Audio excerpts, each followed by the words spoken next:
Ders 1. Adın nedir? Merhaba, adın ne? Ben Anna. Peki ya sen? Ben John. Tanıştığıma memnun oldum Anna. Tanıştığıma memnun oldum John. Nerelisin Anna? Ben Almanya'danım. Peki ya sen? Ben Amerika Birleşik Devletleri'ndenim. Bu ilginç. Kaç yaşındasın John? Ben 28 yaşındayım. Ya sen Anna? 25 yaşındayım. Yaşamak için ne yapıyorsun Anna? Ben bir öğretmenim. Ya sen, John? Mühendis olarak çalışıyorum. Kulağa büyüleyici geliyor. Teşekkür ederim Anna. En sevdiğin renk nedir? Maviyi severim. Ya sen, John? En sevdiğim renk yeşil. İlginç bir seçim. Ders 2. Nerelisin? Merhaba, nerelisin? Ben Almanya'danım. Peki ya sen? Ben Amerika Birleşik Devletleri'ndenim. Bu ilginç. Almanya'ya gittin mi? Hayır, yapmadım. Bir gün ziyaret etmeyi çok isterim. Yapmalısın. Almanya'nın görülmesi gereken güzel yerler var. Yemeklerin de harika olduğunu duydum. En sevdiğin Alman yemeği hangisi? En sevdiğim şnitzel. Ekmekli et yemeği. Kulağa lezzetli geliyor. Popüler bir Alman tatlısı var mı? Evet, kara orman pastası Almanya'da ünlüdür. Bunu duymuştum. Ziyaret ettiğimde mutlaka deneyeceğim. Hayal kırıklığına uğramayacaksın. Almanya zengin bir kültüre ve tarihe sahiptir. İlk elden deneyimlemekten heyecan duyuyorum. Almanya hakkında en sevdiğin şey nedir? Festivalleri çok seviyorum, özellikle de Oktoberfest'i. Her zaman Oktoberfest'e katılmak istemişimdir. Çok eğlenceli olmalı. Kesinlikle öyle. Gelip kutlamaya katılmalısın. Kesinlikle düşüneceğim. Paylaşım için teşekkürler Anna. Hoş geldin, John. Almanya hakkında daha fazla sorunuz varsa bana bildirin. Yapacağım. Misafirperverliğiniz için teşekkür ederim. Ders 3. Kaç yaşındasın? Merhaba, kaç yaşındasın? 22 yaşındayım. Peki ya sen? 29 yaşındayım. Yaşınızdan daha yaşlı veya daha genç hissediyor musunuz? Kendimi daha genç hissediyorum. Peki ya sen? Ben de aynı şeyi hissediyorum. Yaş sadece bir sayıdır, değil mi? Bu doğru. Daha çok içeride nasıl hissettiğinizle ilgili. Kesinlikle. Peki, sizce en iyi yaş nedir? Bence her çağın kendine özgü güzelliği ve deneyimleri vardır. Katılıyorum. Her yaş hayata benzersiz bir şey getirir. Kesinlikle. Hepsi yolculuğun bir parçası. Ders 4. En sevdiğin renk nedir? Merhaba, en sevdiğin renk nedir? En sevdiğim renk mavi. Peki ya sen? Yeşili severim. Mavi renk hakkında neyi seviyorsun? Mavi bana okyanusu hatırlatıyor ve bir sakinlik duygusu getiriyor. Yeşil bana doğayı ve tazeliği düşündürüyor. Peki ya sen? Kulağa ferahlatıcı geliyor. Yeşilin büyümeyi ve canlılığı temsil etmesini seviyorum. Mavi ve yeşil her ikisi de yatıştırıcı renklerdir. En az sevdiğiniz bir renk var mı? Portakalın büyük bir hayranı değilim. Benim zevkime göre çok canlı geliyor. Peki ya sen? Kahverengiye pek düşkün değilim. Bana biraz sıkıcı geliyor. Renk tercihleri kişiden kişiye değişebilir. İlginç, değil mi? Kesinlikle. Herkesin kendine özgü tercihleri vardır. Çeşitliliğin güzelliğine katkıda bulunur. Gerçekten de. Renkler farklı duyguları uyandırabilir ve farklı anlamlara sahip olabilir. Ders 5. Yaşamak için ne yapıyorsun? Merhaba, yaşamak için ne yapıyorsun? Bir pazarlama ajansında çalışıyorum. Peki ya sen? Ben bir mühendisim. İşinizle ilgili en çok neyi seviyorsunuz? Pazarlamada yer alan yaratıcılığı ve problem çözmeyi seviyorum. Kulağa ilginç geliyor. Ana sorumluluklarınız nelerdir? Sosyal medya kampanyalarını yönetiyorum ve pazar trendlerini analiz ediyorum. Bu çok önemli bir rol. Peki ya sen? Bir mühendis ne yapar?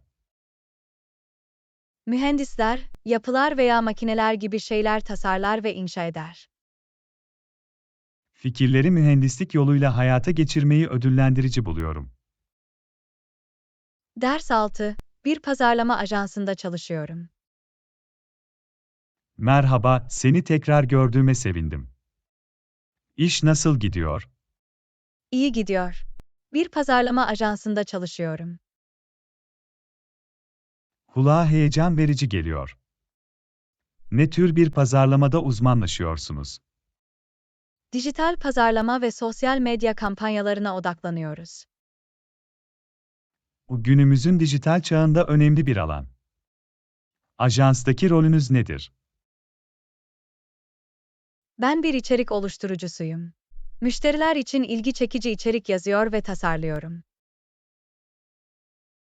Bu harika. Yaratıcılık işinizin büyük bir parçası olmalıdır. Evet, öyle. Müşterilerimiz için yenilikçi fikirler üretmekten zevk alıyorum.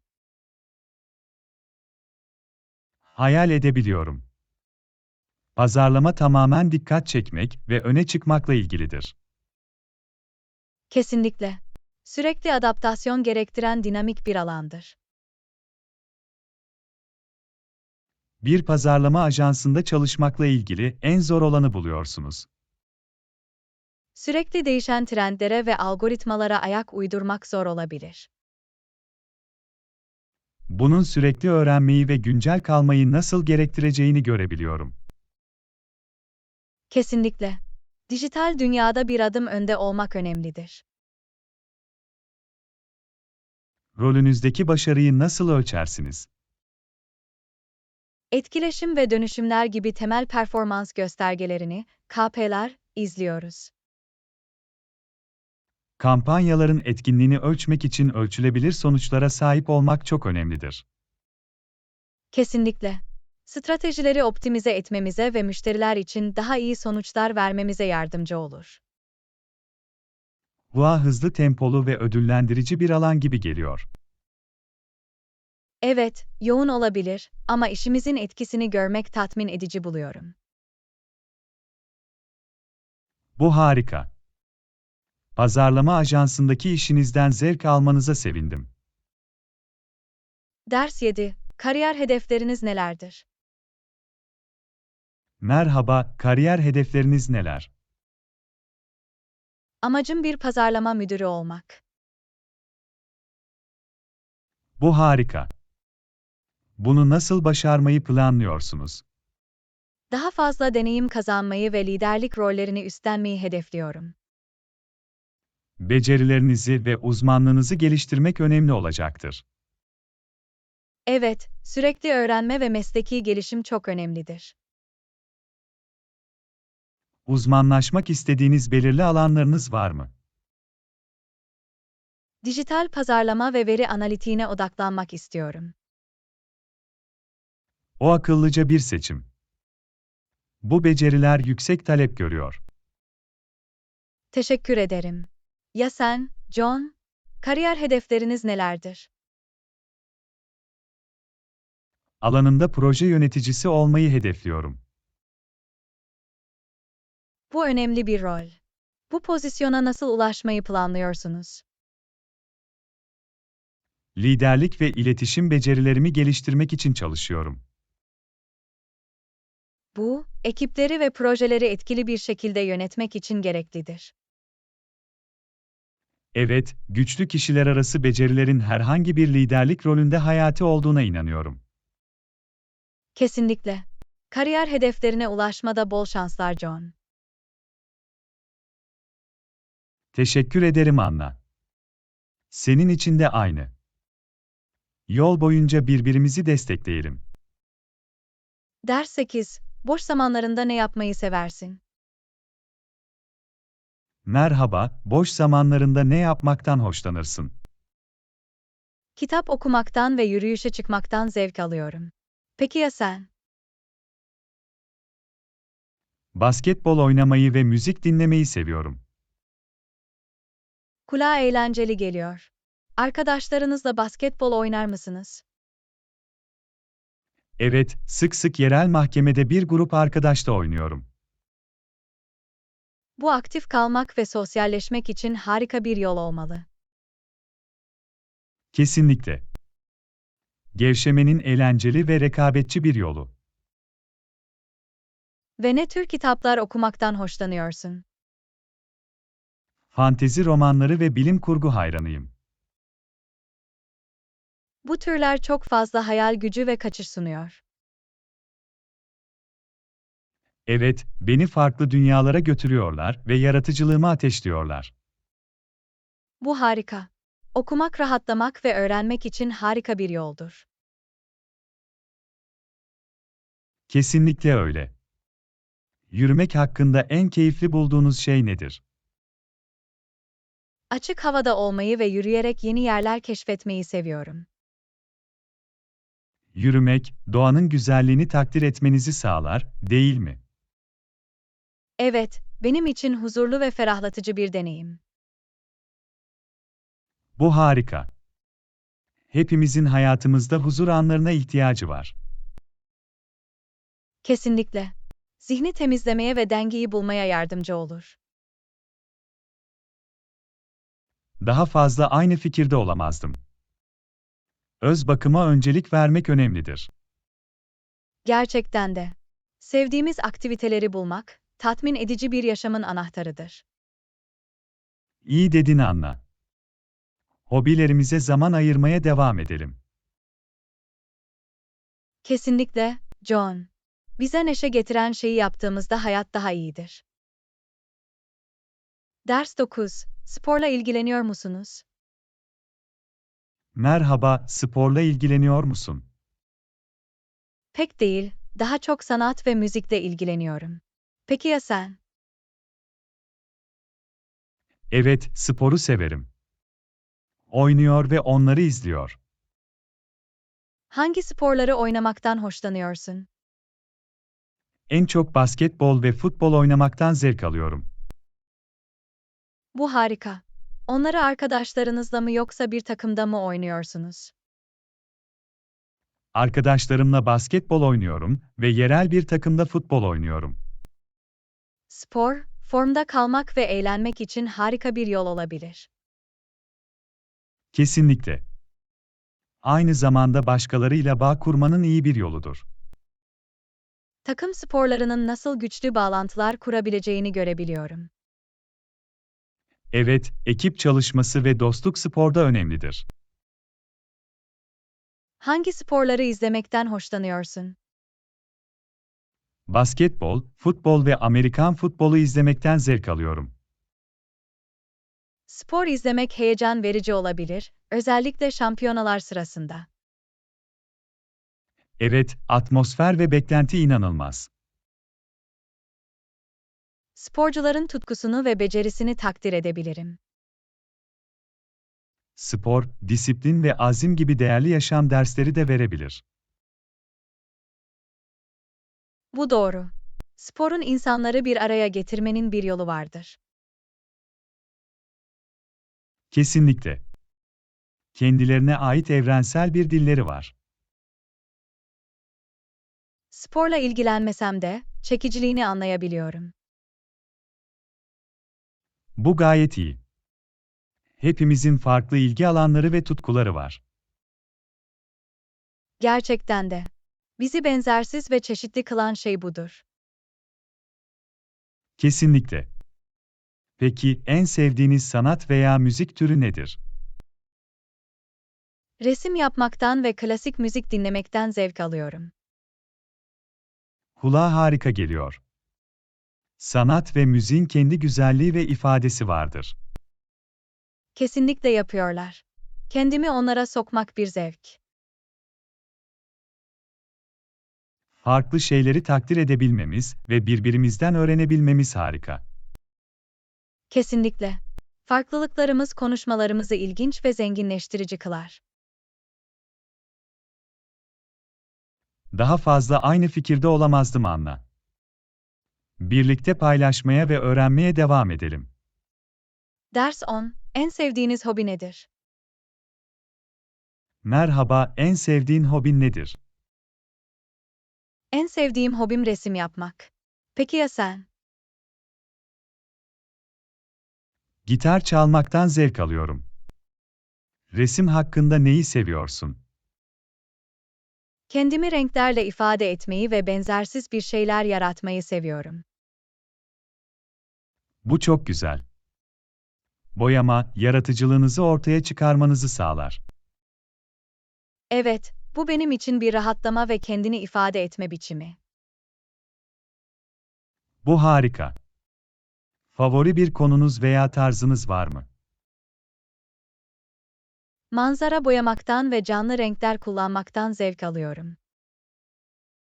Kulağa hoş geliyor. Doğa büyük bir ilham kaynağı olabilir. Kesinlikle. Bana bir huzur ve ilham duygusu getiriyor. Ve gitar çalmanın neyi seviyorsun? Yarattığı melodiyi ve ritmi seviyorum. Bu benim için rahatlatıcı. Müziğin ruha dokunmanın bir yolu vardır. Favori bir türün var mı? En çok akustik ve klasik müzik çalmaktan zevk alıyorum. Bu harika. Gitar çok yönlüdür ve çeşitli türlere uyabilir. Evet, bireysel yorumlamaya izin veren çok yönlü bir araçtır. Kesinlikle.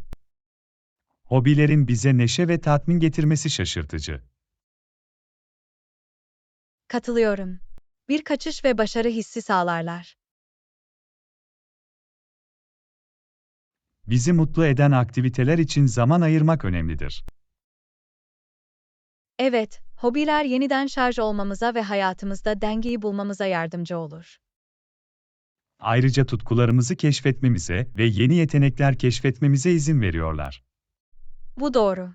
Hobiler kişisel gelişime ve kendini keşfetmeye yol açabilir. Hobilerimizi beslemeye ve tutkularımızı kucaklamaya devam edelim. Kesinlikle, John. Sevdiğimiz şeyin peşinden gittiğimizde hayat daha keyifli. Ders 11. Genellikle saat kaçta uyanırsınız? Merhaba, genellikle saat kaçta uyanırsın? Genelde sabah 7'de uyanırım. Ya sen? Güne başlamak için sabah 6'da uyanıyorum. Sabah rutininiz var mı? Evet, bir fincan kahve içmeyi ve biraz esneme yapmayı seviyorum. Bu güne başlamak için harika bir yol gibi geliyor. Sabah 7'de uyanmak için özel bir neden var mı? Önümüzdeki güne hazırlanmam için bana yeterli zaman verdiğini düşünüyorum. Bu iyi bir nokta. Bir rutine sahip olmak üretkenliğe yardımcı olabilir. Kesinlikle. Günün geri kalanı için olumlu bir ton belirler. Katılıyorum. O zaman uyanmayı kolay buluyor musun? Evet, zamanla erken uyanma alışkanlığı geliştirdim. Bu etkileyici. Uyku programları söz konusu olduğunda tutarlılık anahtardır. Kesinlikle. Sağlıklı bir uyku uyanıklık döngüsünün korunmasına yardımcı olur. Hafta sonlarına ne dersin? Uyuyor musunuz yoksa aynı programa mı bağlı kalıyorsunuz? Hafta sonları bile benzer bir uyanma zamanını korumaya çalışıyorum. Bu tutarlılığı korumak için iyi bir yaklaşımdır. Ritim içinde kalmama ve günlerimden en iyi şekilde yararlanmama yardımcı oluyor. Bunu anlayabiliyorum. Bir rutin oluşturmak faydalı olabilir. Evet, yapı sağlar ve düzenli kalmama yardımcı olur. Görünüşe göre senin için işe yarayan bir rutin bulmuşsun. Evet, yaşam tarzım ve üretkenliğim için iyi çalışıyor. Bunu duymak harika. İyi bir sabah rutini günün tonunu belirler. Kesinlikle. Kendimi daha hazırlıklı ve odaklanmış hissetmemi sağlıyor. Paylaştığın için teşekkürler Anna. Ben de sabah 7'de uyanmayı deneyebilirim. Hoş geldin, John. Size uygun bir rutin bulmak fark yaratabilir. Ders 12. Güne nasıl başlarsınız? Merhaba, güne nasıl başlıyorsun? Güne sağlıklı bir kahvaltı ile başlıyorum. Peki ya sen? Güne hafif egzersizlerle başlamayı seviyorum. Sabahları kendinize enerji vermenin harika bir yolu. Evet, uyanık ve güne hazır hissetmemi sağlıyor. Takip ettiğiniz belirli bir egzersiz rutininiz var mı? Genelde koşuya giderim veya evde biraz esneme yaparım. Vücudunuzu hareket ettirmenin iyi bir yolu gibi geliyor. Aktif kalmak ve sağlığımıza dikkat etmek önemlidir. Katılıyorum. Egzersizin refahımız için birçok faydası vardır. Egzersiz yaptıktan sonra duş almayı ve giyinmeyi seviyorum. Bu, yenilenmek ve güne hazırlanmak için güzel bir yol. Daha uyanık ve görevlerin üstesinden gelmeye hazır hissetmemi sağlıyor. Görevlerime öncelik vermek için yapılacaklar listesi yapmayı seviyorum. Düzenli ve odaklanmış kalmak için harika bir yol. Evet, yolda kalmama ve üretken olmama yardımcı oluyor. Belirli sabah ritüelleriniz veya alışkanlıklarınız var mı? Kitap okurken bir fincan çay yudumlamaktan zevk alıyorum. Bugüne başlamak için huzurlu ve keyifli bir yol gibi geliyor. Rahatlamama ve sabah için olumlu bir ton belirlememe yardımcı oluyor. Bu harika. Huzur anları bulmak önemlidir. Kesinlikle. Günün yoğunluğunu dengelemeye yardımcı olur. Görünüşe göre harika bir sabah rutininiz var, Anna. Teşekkür ederim, John. Benim için iyi çalışıyor. Peki ya sen? Egzersizi birleştirmenin ve organize olmanın benim için anahtar olduğunu düşünüyorum. Bu harika, John. Her insanın güne başlamak için kendi yolu vardır. Gerçekten de. Her şey bireysel olarak bizim için en iyi olanı bulmakla ilgili. Kesinlikle. Refahımıza ve üretkenliğimize öncelik vermeye devam edelim. Kesinlikle, Anna. İşte her güne olumlu bir notla başlamak. Ders 13. Sabah rutininiz nasıl? Merhaba, sabah rutininiz nasıl? Uyanıyorum, dişlerimi fırçalıyorum ve yüzümü yıkarım. Bugüne başlamak için iyi bir yol. Sırada ne var? Hızlı bir kahvaltı yapıyorum ve bir fincan kahve yapıyorum. Kahvaltı ve kahve enerji için gereklidir. Sonra ne yaparsın? Giyiniyorum ve birkaç dakika meditasyon yapıyorum. Meditasyon odaklanma ve rahatlamaya yardımcı olabilir. Başka aktiviteler var mı? E-postalarımı kontrol ediyorum ve gün için yapılacaklar listesi hazırlıyorum. Düzenli kalmak önemlidir.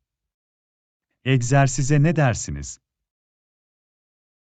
Evde hafif esneme veya yoga yapıyorum. Gelme, vücudu uyandırmak için harika bir yoldur. Başka bir şey var mı? Ayrılmadan önce eşyalarımı topluyorum ve dışarı çıkıyorum. Bu basit ve etkili bir sabah rutini gibi geliyor. Evet, güne hazır hissetmemi sağlıyor. Sizin için işe yarayan bir rutin oluşturmak önemlidir. Kesinlikle. Günün geri kalanı için olumlu bir ton belirler. Paylaştığın için teşekkürler Anna. Rutininizin bir kısmını dahil edebilirim. Hoş geldin, John. Size uygun bir rutin bulmak faydalıdır. Ders 14. Yatmadan önce ne yaparsınız? Merhaba, yatmadan önce ne yaparsın? Kitap okuyarak dinlenmeyi seviyorum. Okumak rahatlamak için harika bir yol olabilir. Hoşunuza giden belirli bir tür var mı? En çok kurgu ve gizem romanlarından hoşlanırım. Kulağa ilgi çekici geliyor. Okumak sizi farklı dünyalara götürebilir. Evet, günün stresinden kopmama yardımcı oluyor. Yatmayı sevdiğin belirli bir zamanın var mı?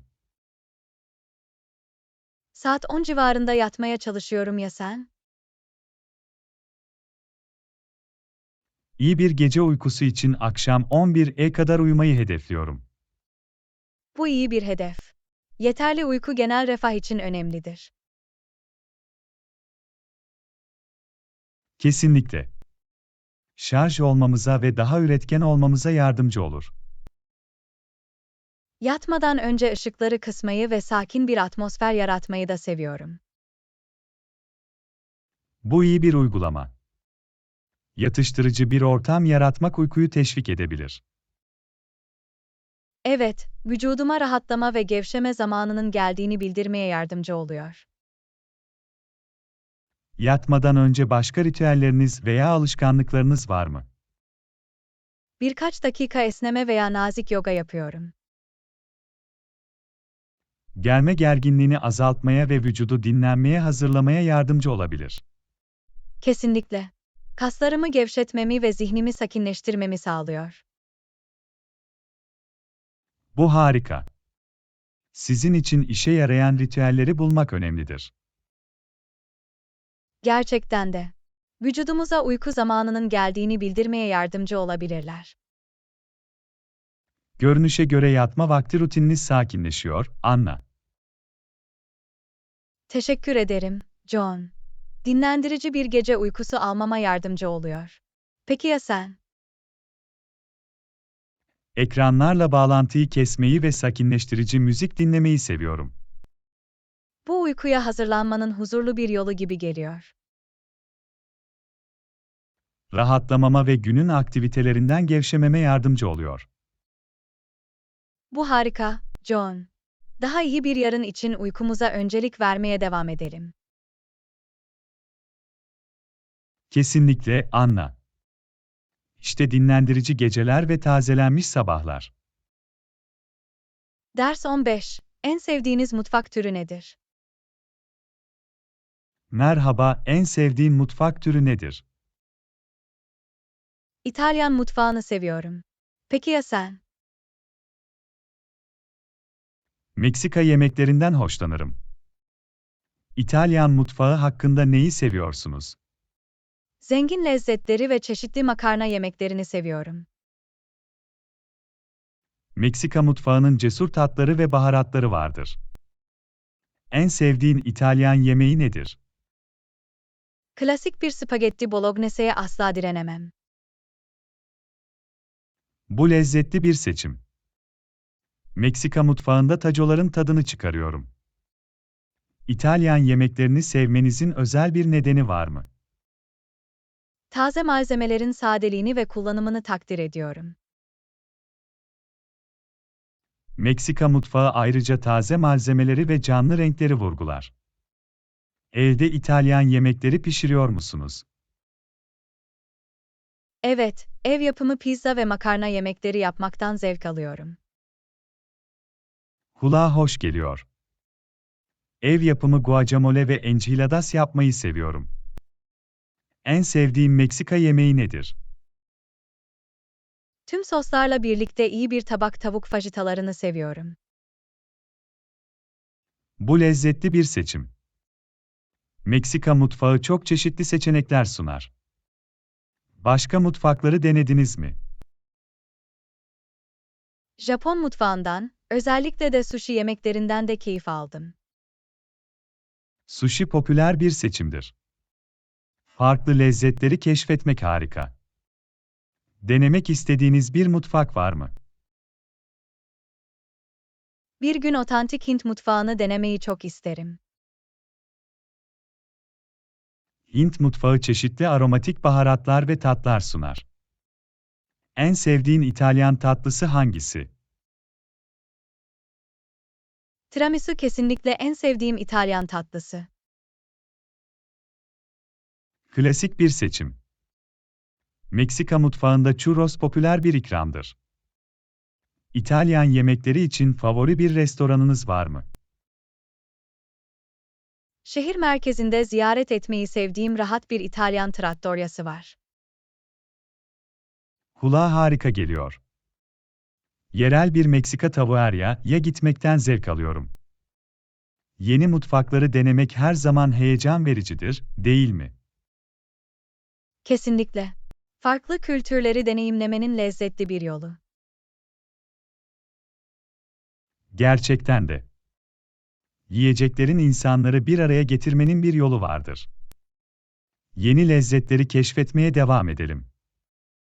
Tamamen katılıyorum John. İşte dünya mutfaklarının tadını çıkarmak için. Ders 16. Favori sezonunuz var mı? Merhaba, favori sezonunuz var mı? Evet, bahar mevsimini seviyorum. Peki ya sen? Sonbahar mevsiminden en çok keyif alıyorum. Bahar hakkında neyi seviyorsun? Çiçeklerin açtığını görmeyi ve sıcaklığın geri döndüğünü hissetmeyi seviyorum. Sonbahar güzel yapraklara ve daha soğuk sıcaklıklara sahiptir. İlkbaharda keyif aldığınız özel aktiviteler var mı? İlkbaharda parkta yürüyüşe ve pikniklere gitmeyi seviyorum. Kulağa hoş geliyor. Sonbaharda yürüyüş yapmaktan ve elma toplamaktan hoşlanırım. Bahar hakkında en sevdiğin şey nedir? Yenilenme duygusundan ve onunla birlikte gelen taze başlangıçlardan zevk alıyorum. Sonbahar rahat bir atmosfer ve hasat sevincini getiriyor. Baharın favoriniz olmasının özel bir nedeni var mı? Doğanın canlandığı ve her şeyin canlı olduğu bir zamandır. Doğa geçişleri ve yapraklar renk değiştirdikçe sonbahar özel bir güzelliğe sahiptir. Favori bahar gelenekleriniz var mı? Ailemle Paskalya'yı kutlamayı ve yumurta boyamayı seviyorum. Kulağa eğlenceli bir gelenek gibi geliyor. Sonbaharda Cadılar Bayramı için balkabağı oymacılığından zevk alıyorum. Bahar hakkında sevmediğin bir şey var mı? Bazen baharla gelen alerjilerin hayranı değilim. Sonbaharda bazı insanlar yaprakları tırmıklamaktan hoşlanmayabilir. En sevdiğin bahar çiçeği nedir? Lalelere bayılırım. Çok fazla renk ve neşe getiriyorlar. Sonbaharda ayçiçekleri kişisel bir favoridir. Favori bir bahar aktiviteniz var mı? O mevsimde bahçecilik yapmaktan ve çiçek dikmekten zevk alıyorum. Bahçecilik, doğa ile bağlantı kurmanın harika bir yoludur. Sonbaharda balkabağı yamalarını ziyaret etmeyi seviyorum. Bahar hakkında başka düşünceleriniz var mı? İlham verici bulduğum bir umut ve yeni başlangıçlar mevsimi. Sonbahar, rahatlatıcı bulduğum nostaljik ve rahat bir his veriyor. Her mevsimin güzelliğini takdir etmeye devam edelim. Katılıyorum John. Her mevsimin kendine özgü bir çekiciliği vardır. İşte doğanın döngülerinin tadını çıkarmak için. Ders 17. En sevdiğin tatil nedir? Merhaba, en sevdiğin tatil nedir? Noel benim en sevdiğim tatil. Peki ya sen? Cadılar Bayramı'nı en çok seviyorum. Noel hakkında neyi seviyorsun? Şenlikli süslemelerden ve verme ruhundan zevk alıyorum. Cadılar Bayramı'nda kostümler ve hileler var. Sevdiğiniz özel Noel gelenekleri var mı? Noel ağacını süslemeyi ve tatil kurabiyeleri pişirmeyi seviyorum. Cadılar Bayramı'nda balkabağı oymacılığı ve ürkütücü film maratonları var. Noel hakkında en sevdiğin şey nedir? Ailemle vakit geçirmeyi ve hediye alışverişini seviyorum. Cadılar Bayramı eğlenceli ve eğlenceli bir atmosfere sahiptir. Noel'in en sevdiğin olmasının özel bir nedeni var mı? Sıcaklık, sevgi ve değerli geleneklerin zamanı. Cadılar Bayramı yaratıcılığa ve hayal gücünüzü kucaklamaya izin verir. Favori Noel filmleriniz var mı? Evde yalnız ve harika bir hayat izlemeyi seviyorum. Hocus Pocus ve Nightmare Before Christmas gibi Cadılar Bayramı filmleri klasiktir. Noel'de sevmediğin bir şey var mı? Sık sık beraberinde gelen soğuk havanın hayranı değilim. Cadılar Bayramı'nda bazı insanlar korkutucu filmlerden veya perili evlerden hoşlanmayabilir. Favori bir Noel şarkınız var mı? Jingle Bells beni her zaman tatil ruhuna sokan bir klasik. Cadılar Bayramı, Monster Mash ve Thriller gibi akılda kalıcı melodilere sahiptir. Favori bir Noel ikramınız var mı? Noel'de şeker kamışlarına ve sıcak çikolataya dalmayı seviyorum. Mısır şekeri ve çikolata gibi Cadılar Bayramı ikramları her zaman bir zevktir. Noel hakkında başka düşünceleriniz var mı? Sevdiklerinize değer verme ve kalıcı anılar yaratma zamanı. Cadılar Bayramı, eğlenceli tarafımızı kucaklayarak eğlence ve heyecan sağlar. En sevdiğimiz tatillerin tadını çıkarmaya devam edelim. Katılıyorum John. Her tatilin kendine özgü bir büyüsü vardır. İşte sezonun neşesini kutlamak için. Ders 18. Partilere gitmekten hoşlanıyor musun? Merhaba, partilere gitmekten hoşlanır mısın? Evet, partilere gitmeyi seviyorum. Peki ya sen? Partiler gerçekten benim işim değil. Partiler hakkında neyi seviyorsun? Sosyalleşmekten ve yeni insanlarla tanışmaktan zevk alıyorum. Daha küçük toplantıları tercih ederim. Hoşunuza giden belirli parti türleri var mı? En çok doğum günü partilerini ve tatil kutlamalarını seviyorum. Akşam yemeği partileri gibi daha samimi toplantıları keyifli buluyorum. Partilerle ilgili en sevdiğin şey nedir? Canlı atmosferi ve eğlenme şansını seviyorum. Konuşmalar için daha sessiz ayarları tercih ederim. Unutulmaz parti deneyimleri var mı? Bir keresinde kostüm partisine gittim ve giyinirken harika zaman geçirdim. Kulağa eğlenceli bir deneyim gibi geliyor. Gündelik buluşmaları tercih ederim. Partilerde hoşlanmadığınız bir şey var mı? Bazen beğenime göre çok kalabalık veya gürültülü olabilir. Bununla ilişki kurabilirim. Gürültü seviyeleri benim için çok zor olabilir. Favori bir parti oyununuz var mı? Partilerde hileler ve trivia oyunları oynamaktan zevk alıyorum. Masa oyunları veya kart oyunlarını daha keyifli buluyorum. Partiler hakkında başka düşünceleriniz var mı? Kutlamanın ve kalıcı anılar yaratmanın harika bir yoludur. Anlamlı konuşmalar için daha sessiz ayarları tercih ederim. Tercih ettiğimiz sosyal ortamların keyfini çıkarmaya devam edelim. Katılıyorum John. Bize neşe getiren şeyin ne olduğunu bulmak önemlidir. İşte kendi benzersiz yollarımızla kutlamak. Ders 19. Eğlenceli bir hafta sonu fikriniz nedir? Merhaba, eğlenceli bir hafta sonu hakkında fikrin nedir? Dışarıda vakit geçirmeyi ve yürüyüşe çıkmayı seviyorum. Peki ya sen? Evde dinlenmekten ve film izlemekten zevk alıyorum. Yürüyüş hakkında neyi seviyorsun? Doğada olmaktan ve getirdiği macera duygusundan zevk alıyorum. Film izlemek gevşememe ve büyüleyici hikayelerin tadını çıkarmama yardımcı oluyor. Beğendiğiniz belirli yürüyüş yerleri var mı? Yakındaki milli parkları ve doğal yolları keşfetmeyi seviyorum.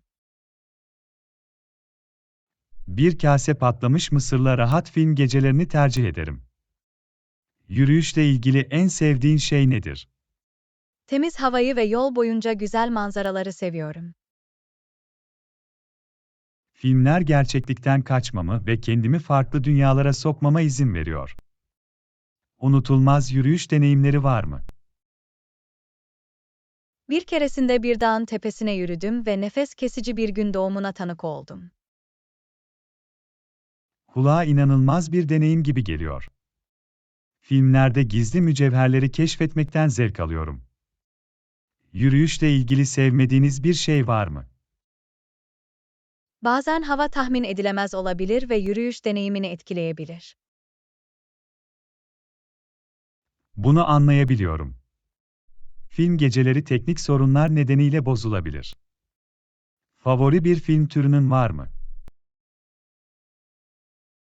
En çok macera ve drama filmlerinden hoşlanırım. Bilim kurgu ve komedi filmlerinin hayranıyım. Hafta sonları hakkında başka düşünceleriniz var mı? Hafta sonları, sevdiğimiz şeyleri şarj etmek ve yapmak için bir şanstır. Katılıyorum. Bize neşe ve rahatlama getiren aktiviteler bulmak önemlidir. İdeal hafta sonlarımızın tadını çıkarmaya devam edelim. Kesinlikle, John.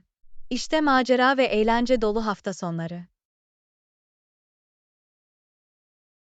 Ders 20. En iyi arkadaşın var mı? Merhaba, en iyi arkadaşın var mı? Evet, en iyi arkadaşım var. Peki ya sen? Birkaç yakın arkadaşım var ama en iyi arkadaşım yok. En iyi arkadaşa sahip olmanın neyi seviyorsun?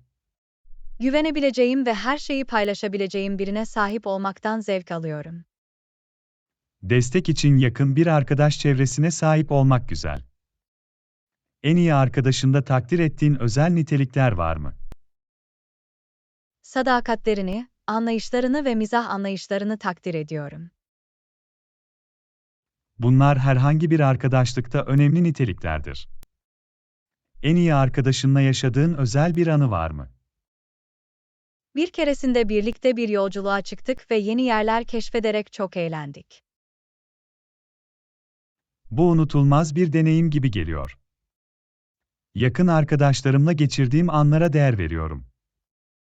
Bu kişinin en iyi arkadaşın olmasının özel bir nedeni var mı? Birlikte iniş çıkışlar yaşadık ve her zaman birbirimiz için oradaydık.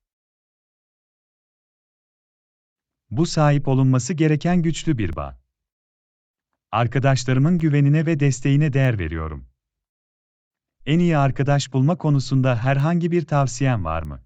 Arkadaşlık kurarken açık, samimi ve sabırlı olmanın önemli olduğunu düşünüyorum. Katılıyorum. Derin bağlantılar geliştirmek zaman ve çaba gerektirir. En iyi arkadaşlar hakkında başka düşünceleriniz var mı? En iyi arkadaşlar aile gibidir ve hayatı daha anlamlı hale getirirler. Yakın arkadaşlara sahip olmak hayatımıza neşe ve destek katar. Sahip olduğumuz arkadaşlıklara değer vermeye devam edelim. Kesinlikle, John. İşte ömür boyu sürecek arkadaşlıklar ve paylaşılan maceralar. Ders 21. Uluslararası seyahat ettiniz mi? Uluslararası seyahat ettiniz mi? Evet, aldım. Peki ya sen? Hayır, henüz uluslararası seyahat etmedim. Nerelerdeydin? Fransa, İtalya ve Japonya'ya gittim. Uluslararası seyahat etmemenizin özel bir nedeni var mı?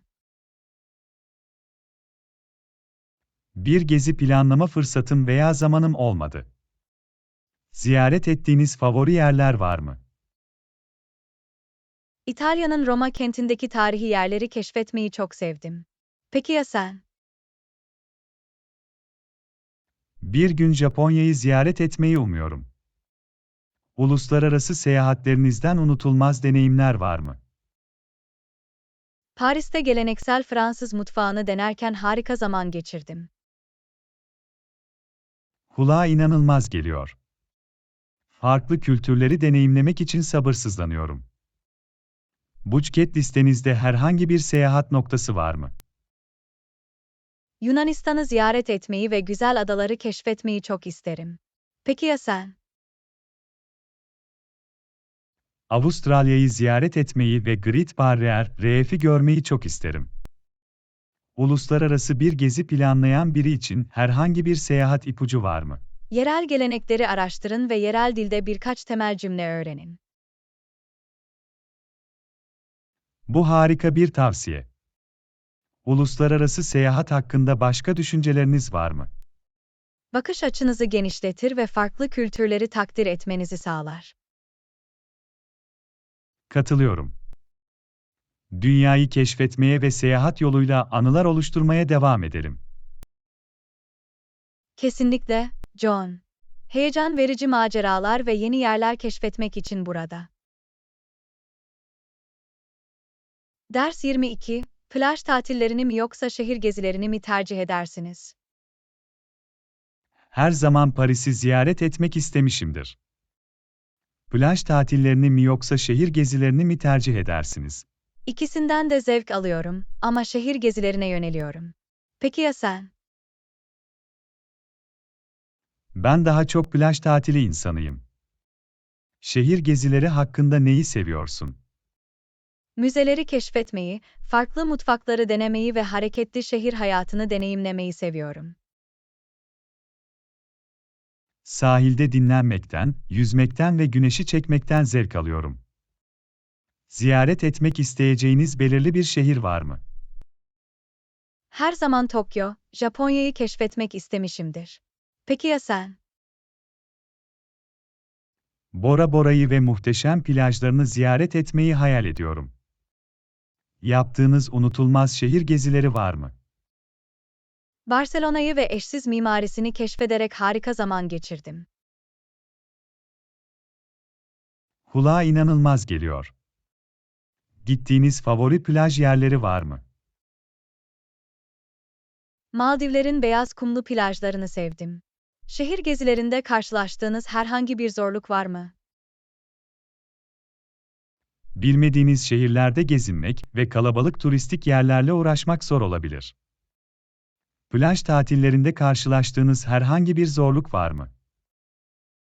Bazen popüler plajlarda tenha bir yer bulmak zor olabilir. Şehir gezisi planlayan biri için herhangi bir ipucu var mı? Zamanınızı en iyi şekilde değerlendirmek için seyahat programınızı önceden araştırın ve planlayın.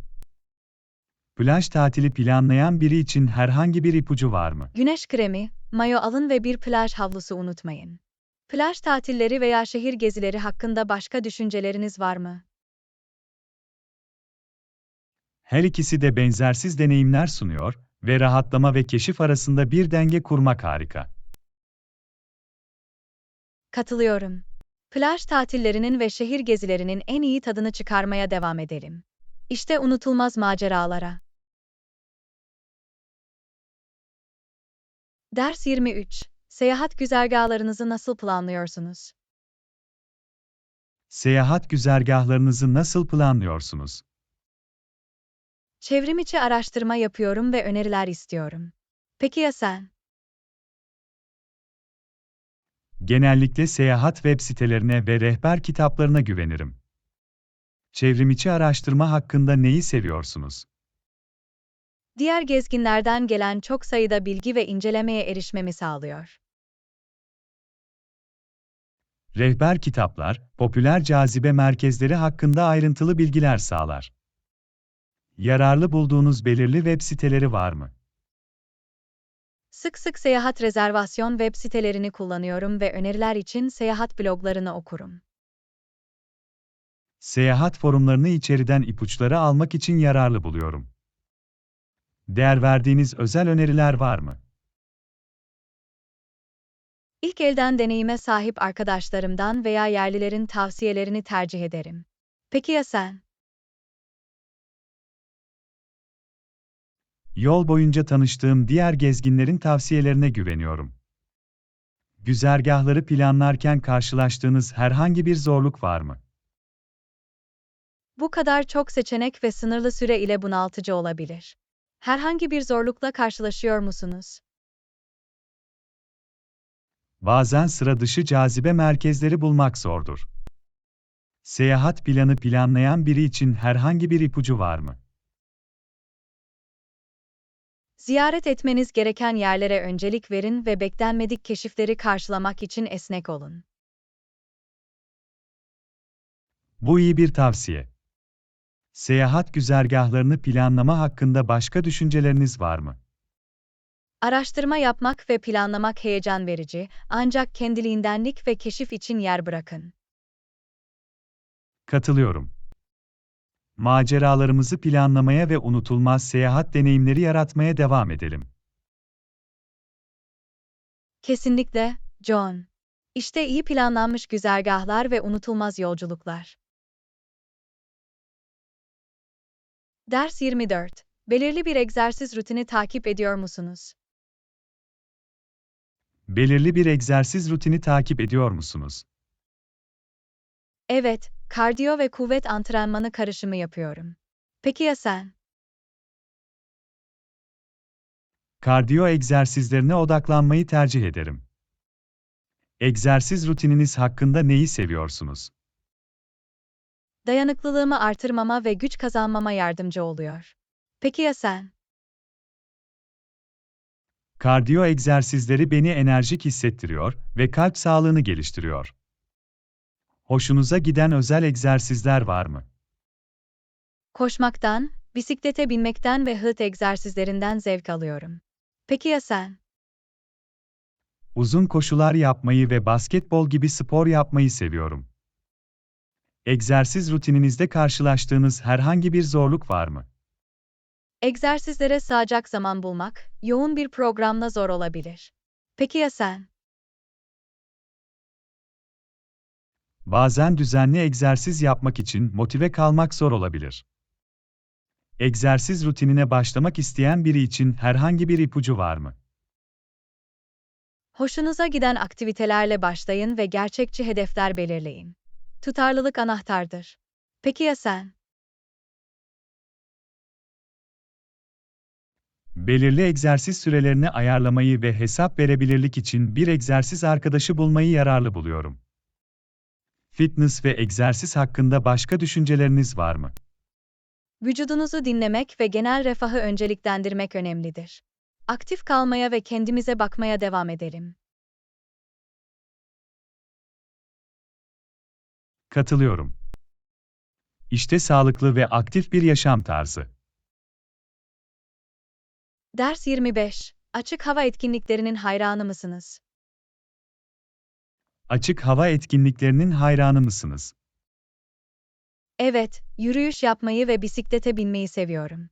Peki ya sen? Açık hava etkinliklerinden de zevk alıyorum. Yürüyüş hakkında neyi seviyorsun? Doğayla çevrili olmayı ve getirdiği macera duygusu ile çevrili olmayı seviyorum. Bisiklet sürmek benim en sevdiğim açık hava etkinliğidir. Bu konuda neyden hoşlanıyorsun? Bisiklet sürmek yeni yerler keşfetmemi ve aynı zamanda aktif kalmamı sağlıyor. Gittiğiniz favori yürüyüş parkurları var mı? Büyük Kanyon'da yürüyüş yaparken harika bir deneyim yaşadım. Peki ya sen?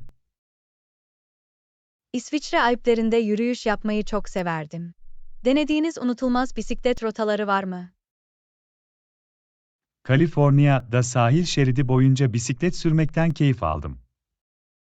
Açık hava etkinliklerinde karşılaştığınız herhangi bir zorluk var mı? Hava koşulları bazen dış mekan planlarını etkileyebilir. Peki ya sen? Uygun bisiklet parkurları bulmak bazen zor olabilir. Yürüyüş veya bisiklete binmekle ilgilenen biri için herhangi bir ipucu var mı? Yeni başlayanlar için uygun parkurlarla başlayın ve su ve güneş kremi gibi temel malzemeleri paketlediğinizden emin olun. Bu iyi bir tavsiye. Açık hava etkinlikleri hakkında başka düşünceleriniz var mı? Aktif kalmak, doğa ile bağlantı kurmak ve stresi azaltmak için harika bir yol sağlarlar. Katılıyorum. Harika dış mekanların tadını çıkarmaya ve yeni maceralar keşfetmeye devam edelim. Kesinlikle, John. Heyecan verici yürüyüşler, heyecan verici bisiklet gezileri ve unutulmaz açık hava deneyimleri burada.